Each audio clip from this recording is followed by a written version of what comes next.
pelajaran agama, atau pendidikan karakter, mana yang sesungguhnya mencerminkan visi luhur para nabi dan pembawa pesan Tuhan. Dalam sejarah umat manusia, para tokoh agung seperti Nabi Musa, Yesus, Buddha, hingga Muhammad, mereka tidak datang untuk membangun sekat-sekat agama dalam arti sempit. Mereka hadir untuk membangun manusia, untuk membentuk karakter, untuk menciptakan peradaban yang adil dan mulia. Tapi apa yang terjadi setelah mereka tiada? Ajaran-ajaran luhur itu berubah, dibingkai oleh pengikutnya menjadi dogma, menjadi identitas kelompok, menjadi aturan-aturan eksklusif. Dan kita pun mulai memisahkan manusia bukan karena akhlaknya, tapi karena label agamanya. Di sekolah-sekolah kita, pelajaran agama seringkali membagi siswa, bukan karena benci tapi karena sistem. 1 kelas, 5 pelajaran agama, dan seringkali nilai-nilai universal seperti kasih sayang, kejujuran, dan keadilan terlupakan di balik hafalan dan ritual.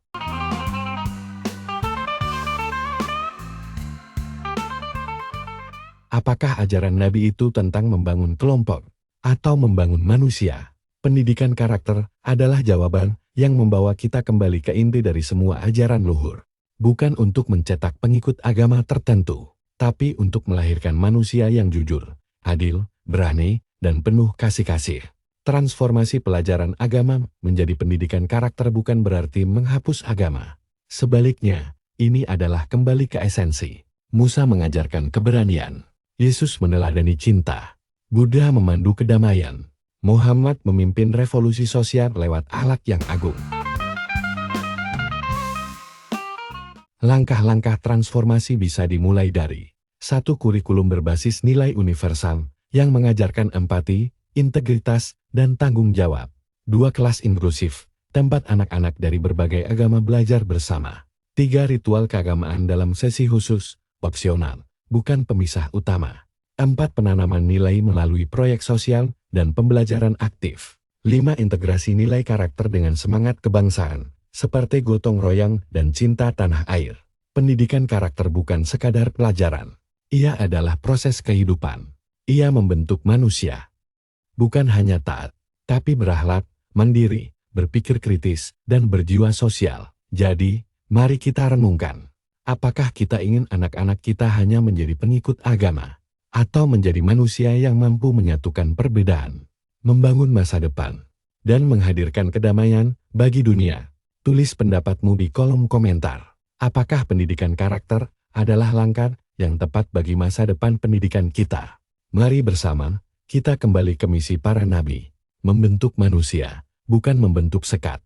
Jangan lupa like, subscribe, dan bagikan video ini jika kamu percaya bahwa pendidikan karakter adalah masa depan yang kita butuhkan. Di jalan sunyi aku melangkah, mencari terang di balik resah. Ilmu dan iman jadi pelita dalam dunia yang penuh dusta. Berbuat baik, jangan ragu, walau yang jahat tampak maju.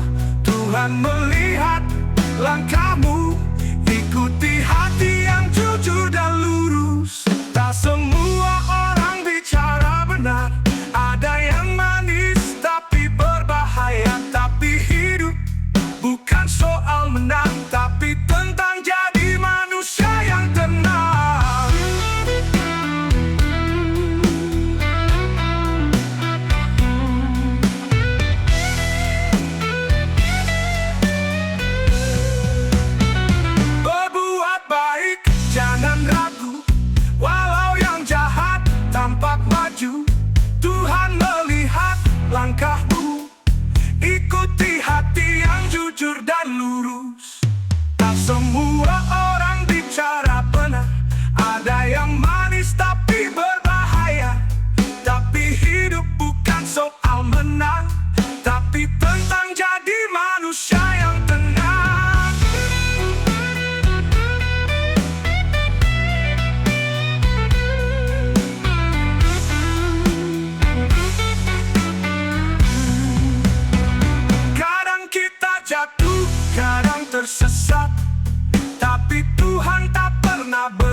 Langkahkan kaki di jalan yang benar, meski